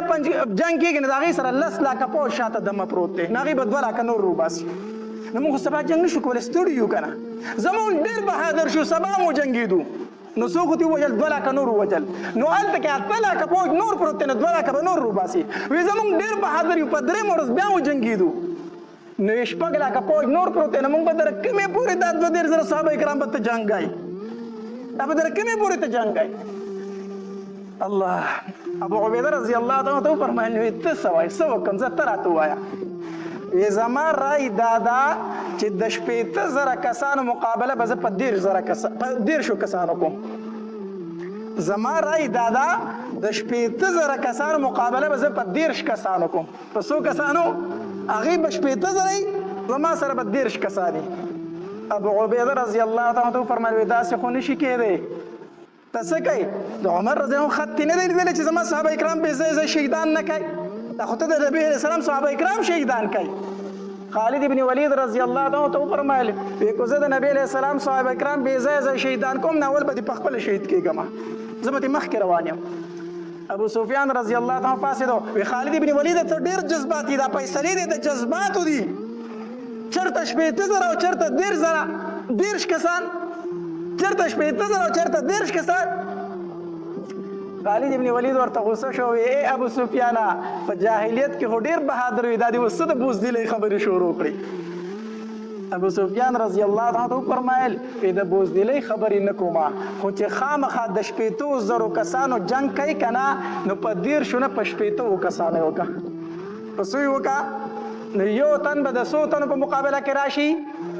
د 100 تنو مقابله کې که نه هغه 80,000 او دوی 80 کسان نو یو مسلمان به د 100 کسانو مقابله کوي خالد بن ولید وی زما رای خدا و چې زه به 10 کسان بیام خو چې تاسو وایي 80 دي جزه 80 به بوزم نو وګوره راښکته نه راوړه وی 80 به بوزم نو لاندې کمره کې به جګ او ګیلاس دي 80 به بوزم نو خالد بن ولید رضی الله تعالی روان شو د ځان سره 80 صحابه کرام مرګري کړو هغه طرف ته څو کافر دي 80,000 جنگ شروع شو سحر ټایم دی خالد بن ولید رضی الله تعالی چې جنگ لته کنه وی ما پسې به تر هغه پورې نه راځي چې تر څو پورې زه یا شهید شوی نم یا گرفتار شوی نم ما پسې به نه راځي چې جنگ د ورځې کېدو داسې ټایم په ټایم به یو صحابي په 80,000 کې 80 کسان چېرته ښکاري خو یو صحابي به د دې جنگ نه بار ته راووت نو صحابه کرام به مو وایي زموږ ملګري ژوندي دي خو چې دا مازدیګر کېده که نه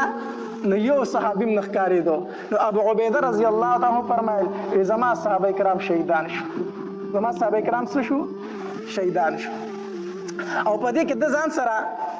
یو څو صحابه کرام مرګري کړي وو پای کې یو زرار ابن ازور رضی الله عنه ته د واقع ورته وروسته وامه زما صحابه کرام شهیدان شو ابو عبیده رضی الله تعالی صحابه کرام ته ویل وزي چې حمله پکو ابو سفیان رضی الله تعالی فرمایل د خالد ابن ولید خبره خو نه اوریدل چې ما پسې باندې راځي نه بځای بالکل به نه ځای وی نه بځای وی ټیک دا چې داسې دا ماښامي دا خړای خورېده که نه خالد بن ولید رضی الله تعالی داسې ستړی ستومانه په اس سور دی را روان دی اساس صحابه کرام سره دي چې د صحابه کرام خواله راورسېدل که نه چې ځان سره یې ملګري وشمارل صرف 60 کسانو سره 60 کسان څو صحابه کرام ورکو 40 تنه 80 صحابه کرام یې بوزتي که نه 40 صحابه کرام ورک دي صرف 60 تنه ورسره رالو خالد بن ولید رضی الله تعالی داسې اسمان ته وکتل او ډېر یې وژړل یا الله زه به تاله څه جواب درکوم چې ته ما ته وایې زما صحابه کرام دې ولې شهیدان کړي زما مسلمانان دې ولې شهیدان کړي دي او زه به عمر ته څه جواب ورکوم عمر به راته وایي چې 40 تنه دې شهیدان کړو ډېر یې وژړل ابو عبیده رضی الله تعالی ته وویل ابو عبیده ما له 100 تنه قربانۍ والا پکار دي سل تنه قربانای یا به د خپل څلوېښت تنه صحابه کرام واپس راولم یا به بدل اخلم ماله سل تنه نور راکا ابو عبیده رضی الله تعالی عنہ فرمایل وی ګوره ته ډېر ستړی شوی زه په خپله ځم وی نه ته به نه ځم زه ځم ټوله ورځ جنګ کړی دی ښه وی زه ځم سل تنه صحابه کرامو سره ملګري شو روان شو چې لاړو هلته ورسېدو نو چې وی کتل د کافرو 15,000 مرداران پراته دي شپېتو تنو څو تنه کافر مردار کړي دي 15,000 شپېته تنه 15,000 چرګان هم نشي حلالولی دا د الله امداد و شپېتو تنو 15,000 کافر مردار کړي او چې ګیر چاپېره خپل ملګري ولټول که نه نو 10 صحابه کرام شهیدان پراته 10 صحابه کرام شهیدان پراته هغه خپل ملګرو ته حواله کړو وایي زموږ دا شهیدان هلته ورسوئ دا یې واپس کړو اوس 10 تنه دوی سره و 10 تنه شهیدان شوي څو تنه ورک دي 10 کسان ورک دي که نه په شپېتو کې 10 خو دا شو 10 ورک دي وایي زه به ځم او دا 10 کسانو معلومات په کوم ځان سره ملګري روان کړه وایي زه چې په کافرو حمله کوم روان دي په دې کې نو تر غوږو شو داسې اواز یې تر غوږو شو د اسونو د خپو چې وایي کتل څه کسان په اسونو را روان دي چې وایي کتل هغه د ملګرو صحابه کرامو وی تاسو چېرته تللي وایي مونږ خو چې هغه کافر په منډه شو نو مونږ پسې وروستو روانو هغه په دې دشتو کې ځغلول په دې دشتو کې خو ته نور هم ډېر شی مردار کړي دي وی ښه نو چې وایي شمارلو هغه 25 کسانو 25 واپس رالو نو څو تنه ورک دي 15 تنه ورکو دا 15 تنه گرفتار شوي او په دې 15 تنو کې زرار ابن عذر رضی الله تعالی عنہ وو دا ډېر عجیبه صحابي ښه دا صحابي پهلوانو د بدن نه پهلوانو او چا کوم ډېر زیات او بهادر وو د یو ځل د کافرو پهلوان یو طرف ته کافرو پهلوانو دی په خپل هم پهلوانو هغه 15 تنه دی یوازې مقابله شروع کړه دی زرار ابن عذر رضی الله تعالی عنہ په 15 تنو کې چې شل پهلوانان مردار کړو نو هغه 40 تنه وتښتېدل داسې پهلوان او په الله توکل څومره چې کله غزا ته به وطن کمیس په ایستو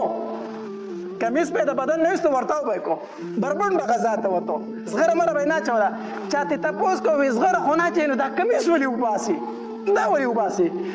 دا زکه وباسما اسې نه چې کافر و چې د کمیس ته لاندې به زغره چرته دا ونه چې د کمیس ته لاندې زغره اچولې ده نو زه ورته خپل بدن وښیم چې ګوره په بدن مې څه شی نشته ښه ډاډه را باندې راځه دا بربند ځکه وځم چې دا کافر را باندې خبر ډاډه حمله کوي داسې خو عجیبه توکل وال صحابي دومره بهادر صحابي 4,000 گرفتار شوی الله ژوندی را آزاد کړی دی بیا زرار ابن عذر رضی الله تعالی نو دې پکې هم گرفتار شوی و چې راغی دی خالد ابن ولید رضی الله ډېر وجړل 15 تنه صحابه کرام مې اوس هم گرفتار دي سبانۍ ورځ شوه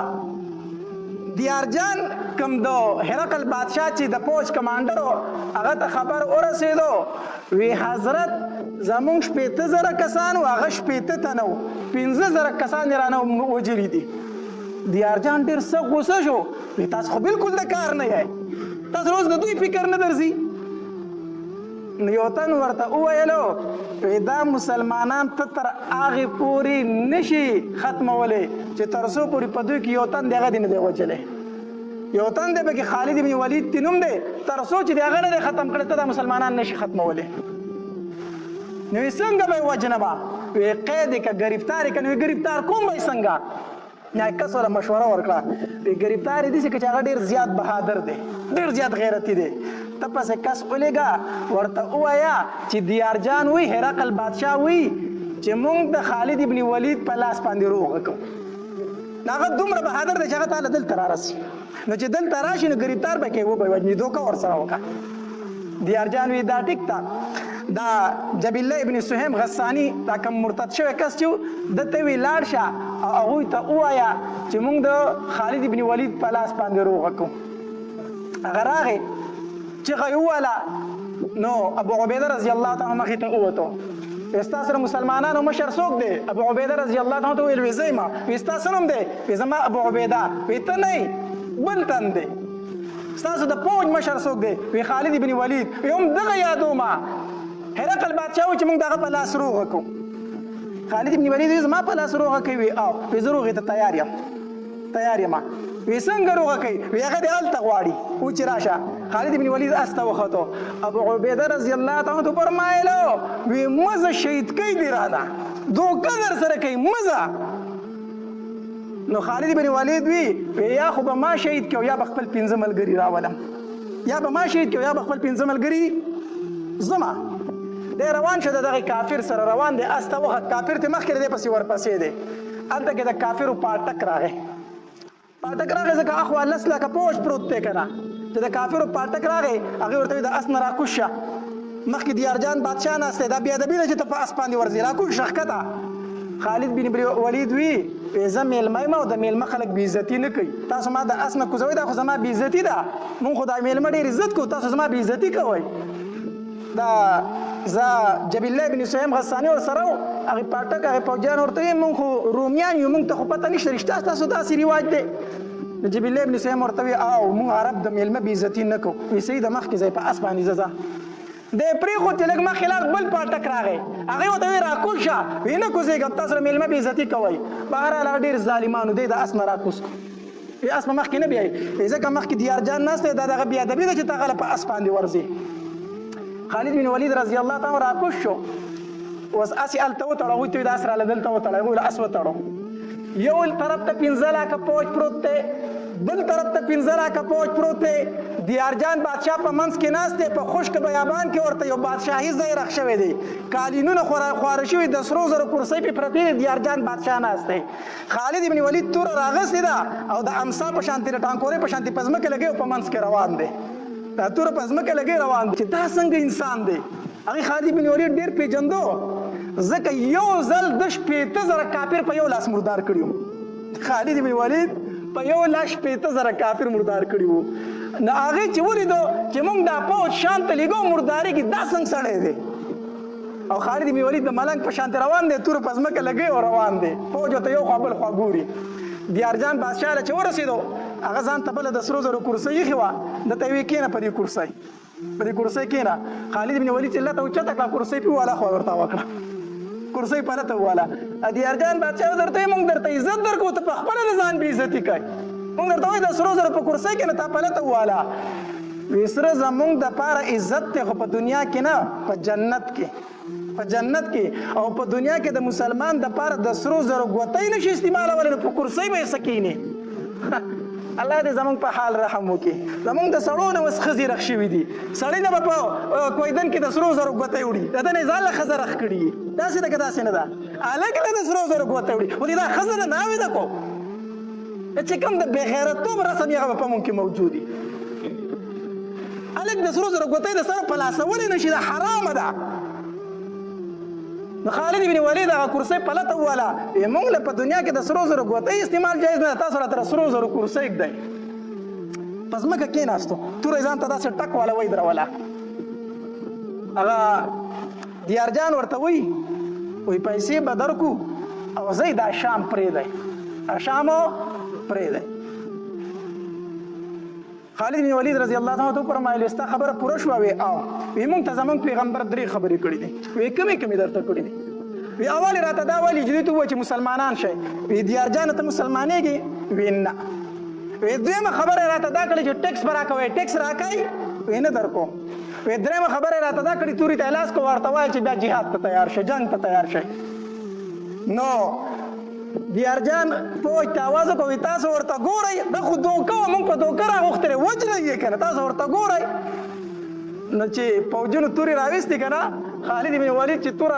تاو کړه او د بادشاه پر یې سټې کېښوده هغه یې خوا تاو که نه پر یې سټې وله کېښوده وایي ما خو به شهید کېښوړم بیا به ما د دیارجان سر والی ستاسو د گورنر سر به ما بیا لوزولی کرنل ورته وایي ګزار ونه کوئ سړی رانه وایي ګزار ونه کوئ سړی خو زه ونیومه چې داسې وکړه که نه نو خالد بن ولید ته دا دیارجان وایي ډېر مې خوښ شو په دې غیرت باندې کافر پې مین شو چې دا څنګه سړی دی د 10 لاکه پوج ته را دننه شوی دی خبرو ته یې وګوره خوښې شو زړی پې ورغی وایي داسې کار کوو که نه لاس یې ورته راوګد کړو دوی بادشاه وایي دوستي کوو مرګتیا کوو ورورولي کوو که ستاسو مسلمانانو زه ګرفتار کړم ته به ما ازادوئ او که زما ملګرو ته ګرفتار کړې زه به تا ازادوم وروري کوو خوښ مې یې خالد بن ولید ولدا لاس ونی ولا ولا ټیل وو په د مسلمانانو د کافر ورولې نه کیږي اول مسلمان شه ته به زما امیر او زبستا خادم یم زبر خپوت ناسم اول مسلمان شه دیارجان ته مسلمانې غم خو نه بیا دیارجان بادشاہ خپل سر تلاس کو یو خول یو ټوپۍ په سر او پای کې ملغلري پیل شوی هغه ولا ورکړه وې دا ټوپۍ په هدیه کې والا او مال دې خپل ټوپۍ په هدیه کړه دا به زما سرستا د لاس نه خي خالد بن ولید د خپل سر نه ټوپۍ تلاس کو وری ولکړه دا والا تر سره زما د لاس نه خشوا او ته کافر زستا ټوپۍ نه اخلمه تر کافر هدیه نه قبلوما هغه به کې ملغری لګیدلی وي نو دیارجان بادشاہ وی تاسو عجیب سړی دی وای ته وی په دغه گزار نه کوي دا زما میلمه دی د خپل ځای ته بالکل روغ رمټ واپس کوي روغ رمټ خپل ځای ته په وختو ولا ونه بل سي خو د مال خپل ټوپۍ هدیه راکړو زما هدیه نه قبلې وی د زما سره 15 کسان گرفتار دی هغه ورله زه په توخپه کې ورکوم 15 کسان چې ما سره کم گرفتار دي هغه ورله په توخپه کې ورکوم او هغه سره مرګري کوي خالد بن ولید د خپل 15 صحابه کرامو مخکې را روان دي تور پزمکه باندې لګي او را روان دي د کافرو د لخرو نه وروته چې صحابه کرامو اواز نظر په ولګي د صحابه کرامو د نری تکبیر د الله اکبر چغې کړې حدیث مبارک کی راځي صحابه کرامو رفع اصواته بالتحلیل والتکبیر والصلاة على البشیر النذیر الله اکبر لا اله الا الله او په نبی علیہ الصلوۃ والسلام په درود شریف سره په لوړ आवाज باندې چغې شروع کړې 2000 صحابه کرامو आवाज شروع کو څومره په تیزه چغې شروع کړه یو روایت کې راځي وای حتی جوابته الجبال حتی در دې پر چې غرونو ولم جواب ورکو غرونو جواب داو چې کله سره تیز आवाज د غرونو په خوا کې وکي نو انګازه لاړ شي بیا ته واپس راځي د غرونو نه انګازې رالي د الله اکبر د لا اله الا الله او د درود شریفو د دې حدیث نه دا معلومیږي چې په لوړ اواز سره ته ذکر کولی شي په لوړ اواز سره ته درود شریف ویلی شي دا د 2000 صحابه کرامو عمل دی هغه د الله اکبر لا اله الا الله الصلاه والسلام على رسول الله دا په لوړ اواز وي 2000 صحابه کرام دي دا چغې کړي دا ویلو خالد بن ولید رضی الله تعالی خپل لښکر ته راورسېدو بیا دیارجان بادشاہ اعلان وکړو وی نه ورځې جنگ مکوي صلح ور سره وکي کې دې شي په دې کې زموږ څخه خبري جوړي شي نه خورځي جنگ نو یو ورځ جنگ شو بیا نه خورځي جنگ نو مسلمانان دی خو پراته دي کافر په درې میله کې اخوا پراته دي په آرام سره صلح په منځ کې شوی جنگ بندي ده جنگ نشته دی بیا په لسمه ورځ باندې چې دا د جنگ دویمه ورځ کېږي د جنگ دویمه ورځ کېږي په لسمه ورځ باندې دیارجان بادشاہ وی 2 لک فوج په یو طرف باندې روان شي 2 لک فوج په بل طرف باندې روان شي 15000 مخامخ ورشي خو مسلمانان ختم کړي یو در نه پاتې نشي یو وی 2 لک په خي طرف ورځي 2 لک په چپ طرف ورځي 15000 مخامخ ورځي د یو طرف نه د بل طرف نه راټول شي او دا کم پاتې مسلمانان چې دا وجنه مسلمانانو ته پته ولګیدا نو عبیده ابن جراح رضی الله تعالی عنہ ابو عبیده رضی الله تعالی عنہ ابو عبیده رضی الله تعالی عنہ 15000 فوج په یو طرف کو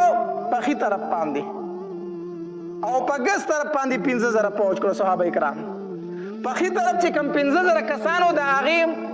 امیر زرار ابن ازور رضی الله تعالی عنہ ګرځاو هغه لنډغر صحابي ما چې جنگ ته بوته کمیس په ایستو هغه پهلوان صحابي نو د خي طرف د 15000 کسانو امیر هغه کو او د چپ طرف د 15000 کسانو امیر چې دی نو عبدالرحمن ابن ابي بکر رضی الله تعالی ابو بکر رضی الله زوی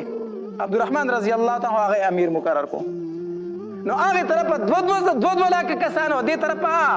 15000 کسانو خي طرف باندې چې کافر رالو زرار ابن ازور رضی الله تعالی مخله اوته مقابله وسره داسې وکړه چې 2 لک فوج پس پاک وېزغله په 15000 کسانو باندې 2 لک کسان وزغلول سیت مردار کړه سو تختیدل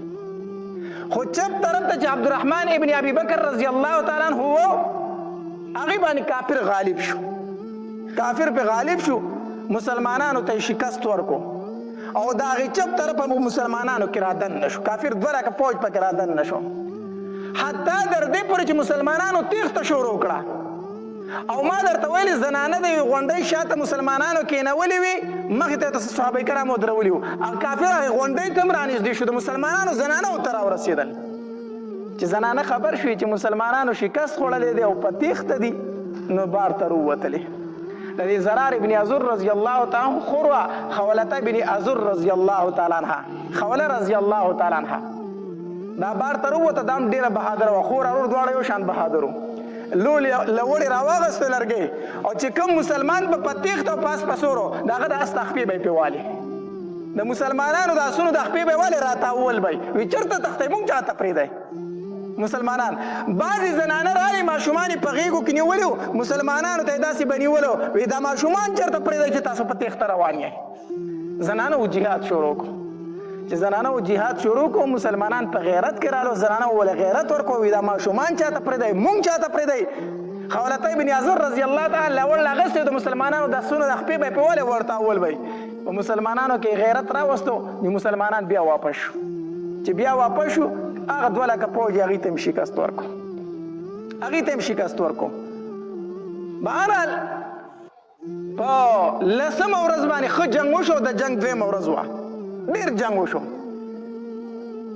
نو 4 لکه 15,000 کسانو بیا شکست وخوړو چې بیا شکست یې وخوړو مسلمانانو پکې عارضي شکست مونتی خو بیا هغه شکست په فتح باندې بدل شو دیارجان بادشاه ته چې دا خبر ورسېدو ډېر څه غوسه شو عجیبه خلک یې د 2,000 کسانو فکر نه درځي په لکهو پوځ لېږم او واپس راتښتئ څه عجیبه خلک یې په خپله پاڅېدو وی د سبا نه به زه پخپله وځم جنګ ته ستاسو نه ده شوي زه به پخپله وځم د کافرو چې کوم جرنیل او بادشاه چې کله 11مه ورځ شوه او دا د جنګ 3مه ورځ کېږي نو یو پهلوان په کافر کې ډېر غټ پهلوان او زورور سړی و دیارجان ته وي داسې وکړه ما ته یو موقع راکړه زه پخپله وځم او دې مسلمانانو ته د براس چغې ومه چې مقابلې ته مې راوځئ نو ضرور به دا خالد بن ولید زما مقابلې ته روځي او چې کله دی رووت زه درله د ده قصه خلاصوم نورو سره بیا وروسته ګورو دیارجان بادشاه ته دا کار هم ته کولی شي بل څوک یې نشي کولی دغه پهلوان اس ته وختو خو ډېر لوی پهلوان سړی و او چې اس ته وختو رامنډه کړو اس یې ډېر غټ اس و او چې څنګه د مسلمانانو خوا ته راورسېدو چغې وولوي البراز که څوک درپکې زما مقابلې ته روځئ که څوک درپکې زما مقابلې ته روځئ دومره غټه تنۍ وه که نه صحابه کرام فرمایي وایي چې موږ ولیده موږ چې دا چې تغر را روان دی دا کافر خو دومره لویه تنه وه په دومره غټ اسور موږ دا څه غر راغی د ده مقابله به لا څوک کوي نو خالد بن ولید رضی الله تعالی عنه فرمایل وی مقابلې ته څوک وځئ که زه پخپله وځم دې سړي مقابلې ته بل څوک وځئ که زه پخپله وځم نو زرار ابن عزور رضی الله تعالی عنه فرمایل وی خالد ته مو زه ده ته ما پرېږده دا هم پهلوان دی او زه هم پهلوان یم یو بل سره به ګورو دا زرار ابن عزور رضی الله عنه درته ما ترجمه کې ویلو که نه دا ډېر پهلوان صحابي و جنګ ته چې به ورته قمیص پې ورته اواو وی ځکه چې په ما باندې کافرو ډاډه راځي هسې نه چې دا ووایي چې چېرته زغره یې اغوستې ده وی ده وی زه وځم دا هم پهلوان دی زه هم پهلوان یم یو بل سره به ګورو زرار ابن عزور رضی الله تعالی اس ته وخت او مقابلې ته ووتو دواړو په یو بل باندې ګزارونه شروع کړو خو دا د عربو عادت و چې 2 تنو پهلوانانو به جنګ شروع کړو که نه درېمګړی به نه ورتو یا به چې په دې کې یو تن مړ شو او یا به یو تن وتښتېدو بیا به نور تلو ورنه دا 2 تنه به د هغې پورې جنګېدل نور بس ګیر چاپېره ولاړو تماشه به یې کوله کافرو به هم تماشه کوله مسلمانانو به هم تماشه کوله 2 تنه بوتي د یو بل سره به لاندې وتي مقابله به وه نو زرار ابن عزور رضی الله عنه مقابلې ته ووت د دې کافر سره لګیا شو تورې په یو بل چلی نور مسلمانان هم تماشه کوي کافر هم تماشه کوي زرار ابن عزور رضی الله تعالی فرمایي وایي داسې عجیبه سړی و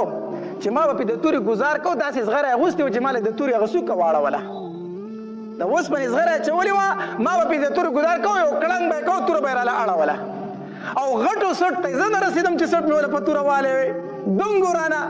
نو ما چې به ګزار کوو لاندې به لګېدو لاندې د هغه څه وزغره وه ما وایي چې یاره د دې سړي سره څه نه کېږي بره ورته ته نه رسې وخت هغه په اوسپنو کې پټ دی د ده سره څه نه کېږي وی چل مې شروع کو چل مې دا شروع کو چې اس مې راوګرځاو او چې اس مې راوګرځاو مسلمانانو ته راپه تېښته شوم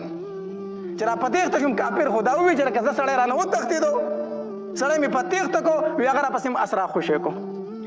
زرار ابن عزور مخکې د پاس باندې کافر پسې ور روان دی کافر و چې تختې رانه چې وایي رسومه خو چې د مسلمانانو ته لږ رانږدې شو که نه نو زرار ابن عزور رضی الله عنه یو چل وکړو یو چل یې دا وکړو چې په دې اس باندې قیزه ټیټ راوکاږله دا واګې نه دي دا قیزه پې جوخته راوکاږله یعنې بریکې ورله وو او دی خو پسې شاته په تیز سپیډ کې را روان دی که نه نو زرار ابن عزور په دې خپل اس قیزه راوکاږله داسې جوخته او شاته یې نیزه داسې ویستله نیزه ویسته چې دی خو په سپیډ کې را روان دی او زه به ورته اس ډارک ودرم نو چې دی راشي چې زه په دې خېټه کې به دا نیزه نه نوځي دا بیا ډېر سپیډ کې بیا خوابتې وتي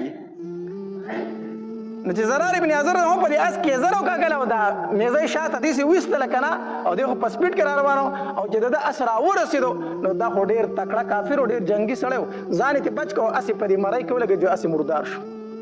اسې مړ شو اسې ولګېدو او ده ترې ځان بچ کړو چې ځان یې ترې بچ کړو نو داسې راغی زرار ابن عزور رضی الله عنه ته دا کافر وایي وایي ته عربي او دوکه عربي سړی او دوکه دې وکړه ځان دې را په تیښته کو چل دې دا کو نو زرار ابن عزور رضی الله عنه ته وایي او زه عربي او دوکه خو تا ته پته نه ده جنګ ته راغلی یې او الحرب خدغتون جنګ خو دوکه ده په جنګ خو کېږي په دوکو باندې جنګ منې او دوکه نه منې جنګ کې خو یې دوکې جنګ ته راغلی دغه کافرو ته وایي زه دوکه دې وکړم تا ته یې څه فایده درکړه څه چل دې وکړه زه خو روغ یم څه چل دې وکړو دوکه دې وکړې چل دې وکړو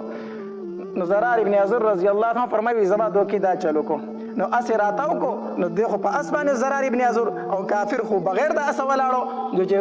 توره یې تاو کړه جو سټې تې ووه ځکه چې اوس خو په زرار ابن عزور هم اوچت و که نه او دی لاندې و نو چې توره یې تاو کړه د کافر نه یې سټ ووه او چې سټې ووه راکوش و سر یې ترې پرېږدو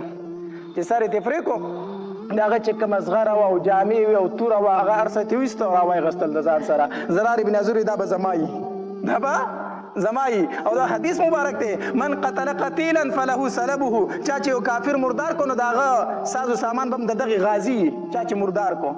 ها یو کلی د کافرو فتح شو روغه شهر علاقه فتح شوه نو دغه سامان به بیا د بیت المال وي په ټولو مسلمانانو به یو شان تقسیمیږي بیا خو که یو مسلمان او یو کافر ځان له مردار کو نو چې د هغه سره څه نه ده به د دغې مسلماني نو زرار ابن عزور رضی الله عنه هغه سامان جنگ را واغستو دا ما مردار کړی دا به زما یو وي دا ستا دی ابو عبیده رضی الله عنه فرمایي دا ستا دی هلته کې دیارجان بادشاه خبر شو چې کوم سړي ته مې سترګې غړې دي هغه یې رالم مردار کو هغه یې رالم مردار کو دا څنګه خلک دی دیارجان بادشاه ډېر سخت غوسه شو وایي داسې وکئ که نه چې 1,00,000 فوج په دې یو غونډۍ باندې کښېنئ او 1,00,000 فوج په دې بله غونډۍ باندې کښېنئ او چې څنګه سار شي مسلمانان سپونه تیاری کنه او دوی ناخبره یي نو تاسو به دا 2,00,000 کسان په یو ځل په دوی باندې غشي وروروئ دوی به ناخبره یي دوی به ځان جنګ ته تیاری او چې تاسو به په یو ځل باندې غشي وروروئ په یو طرف باندې په غونډۍ باندې 1,00,000 کسان د شپې کېنولي وو په بله غونډۍ باندې 1,00,000 کسان یې کېنولي وو د شپې مسلمانان چې سار پاسې د سپونې تیارول ناخبره وو په دې دوران کې به د غشو باران شو د یو طرف نه او د بل طرف نه به د غشو باران شو دومره غشي پې وورول چې د 200 صحابه کرامو سترګې ووتې د 200 صحابه کرامو سترګې ووتې دغې ته یوم التعویر ویلی شي تعویر د عور نه د عور کوږ سترګې ته ویلی شي یعنې 200 صحابه کرام په دغې ورځ باندې کوږ سترګې شو یعنې سترګې ووتې 200 صحابه کرام او ډېر صحابه کرام پکې شهیدان هم شو خو بیا هم صحابه کرامو صفونه نه دي مات کړي ګورئ ښه بیا هم شکست نه تسلیم کړی بیا هم صفونه نه دي مات کړي بیا په غونډو ته پسې مسلمانان وختل او هغه کسان یې مردار کړه څه یې وزغلول چا وایي وزغلول په دې دوران کې چې ماښام شو په دغې ورځ باندې الله تبارک وتعالی د مسلمانانو فتح کوله په دې دوران کې یو سړی راغی د کافرو نه ماښامې ټیم دی ابو عبیده رضی الله تعالی ته فرمایي وایي زه ستاسو مدد وکړم چې دا کافرو له شکست ورکړم مدد دې کولی شم ابو عبیده رضی الله تعالی ته وایي ته څوک یې وایي زه د دې عیسایانو لوی پادري یم د دوی مولا یم ښه چې د دوی پادري او د دوی مولا یې نو بیا د دوی خلاف څنګه کوي زموږ څنګه امداد کوي دا جذبه در پکې د کم طرفه راله داسې چل وشو که نه چې موږ دغلته په دې ښار کې زموږ کورونه دي زموږ دا پوځ چې راغی نو زموږ د زنانو بې عزته یې وکړې زموږ د کورونو بې عزته یې وکړې نو زه لاړم ما خپل بادشاه ته پې شکایت وکړو چې تا پوځ رالېږلی دی او زموږ ټولې زنانو دوی بې عزتې کړې هغه زما خبرې ته اډو غوږ کېنښودو وی دا مې پړه کې راغلی چې دوی له به اوس زه داسې زور ورکوم چې یاد به یې ساتي هغوی خو مې خبره ونه منله په ستاسو په لاس ورته سزا ورکوم وی څنګه وی زه داسې کوم که نه زه ځمه دوی ته وي دوی زما خبره مني ځکه دوی پادري یم د دوی مولا یم زما خبره باندې ډېر یقین کوي زه دوی ته وایم چې مسلمانان در باندې نن شپه حمله کوي او ځان ورته رډي ساتئ تیار ساتئ او تاسو به زر اسونه راولئ زر سوارو او د دوی په خوا کې به هسې تېر کړئ خو ګوره واپس په راتښتې ګیر خو نه کړي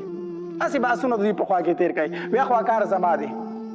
ابو عبیده رضی الله تعالی عنه فرمایل وی ښه چې څنګه شپه شوه د هغوی ته تلي وو هغې خپلو کسانو ته وي ما ستاسو جاسوسي کوله خو دومره خبر شوم چې مسلمانان در باندې نن شپه حمله کوي ګورې د ځان خیال ساتئ هغوی ته وي ښه د ده په خبره خو ځکه یقین وکړو چې د دوی مولا و د دوی پادري و د ده په خبره یقین وکړو هغوی ویښ ناست دي په دې دوران کې نیمه نیمه شپه شوه د اسونو د خپو اوازونه رالو د اسونه راله هغوی ځانونه تیار کړو چې به موږ حمله کېږي خو شپه وه مسلمانانو خو اسونه هسې وځغلول واپس رالو یاره سړي خبره رښتیا وه حمله وشوه خو په حساب یې پوه نه شو چې څه چلو شو چې سار شو هغه پادري راغی هغه مولا د دې عیسایانو وی ما خو چې په تاسو به حمله کوي خو هغوی خو در سره بل چل وکړو وی څه چل وکړو وی هغه خو په دریاب پورې وتل او ګرفتار یې کړی ستاسو د شا غاړې رالو په تاسو او په دریاب پورې وتي د شا غاړې یې ګیر کړي یی د شپې شپېتنې په دریاب پورې وتي دي نو مخې ته تم کسان کېنول او د شا غاړې در باندې شو تاسو خو په منځ کې ګیر کړی وی څه چل وکړو وی ورشئ لاړ شئ پسې موږ خو ناشنا خلک یو د روم نه راغلي دلته موږ ګودر څه معلوم دی چې په دریاب کې کم ځای ډونګې دی او کم ځای نه دی موږ ته لار وښیه که نه هسې نه چې په دریاب ورودنګو منځ ته شو چېرته ډونګې غرق پکې نه شو ګودر راته وښی د تېروتو چې ده ورته د قصد غلط ګودرې وښولې غلطې لارې ورته وښوي او شابه دا لارې په دې باندې ځئ په زرګاو پوج چې په هغې ورغی د دریاب منځ ته شو خو ګودر ونه جو ټول په دریاب باندې لاو شو غرق شو هلته کې داسې انتقام یې ترې واخیسته ښه داسې بدل یې ترې واخیسته نو څه په دریاب باندې لاو شو چې په دریاب باندې لاو شو څلورمه ورځ شوه اوس په دې کې عمر رضی الله تعالی عنه ته خط تللی و که نه ابو عبیده رضی الله تعالی عنه ته خط لېږلی چې موږ له څه کسان امداد له راولېږه د هغې خط نه سبانۍ ورځ له ابو عبیده د عمر رضی الله تعالی عنه 9000 صحابه کرام د دوی امداد له رالېږل خو هغې را روانو د سعید رضی الله تعالی عنه په نگرانۍ کې هغه مشر سعید ابن عامر رضی الله تعالی عنه دغه په مشرۍ کې 9000 فوج د مدینې نه شام ته دوی له رالېږو خو هغوی لاره خطا کړې وه لاره خطا کړې وه نو د شام په ځای باندې عمان ته وتي وو نو هلته عمان هم د دوی قبیله و کافرو عیسایانو نو دوی ورته وی چې مونږ خو لار خطا کړې ده خو تاسو له رالو اسلام راوړئ هغې ورته وی چې اسلام چېرته راوړو تاسو خو زموږ دشمنان یې نو هغې 4,000 عمانیانو کافرو په دوی مسلمانانو تورې ایستلي دي نو مسلمانان 9,000 کافر څه وو 4,000 چې مسلمانانو په شروع کړي دي چې هغه 4,000 والا سرونه کټ کړي دي هغه ټوله کړي او د هغه هغې سرونه په نیزو کې ټومبلي دي او را روان دي اوس څلورمه ورځ ده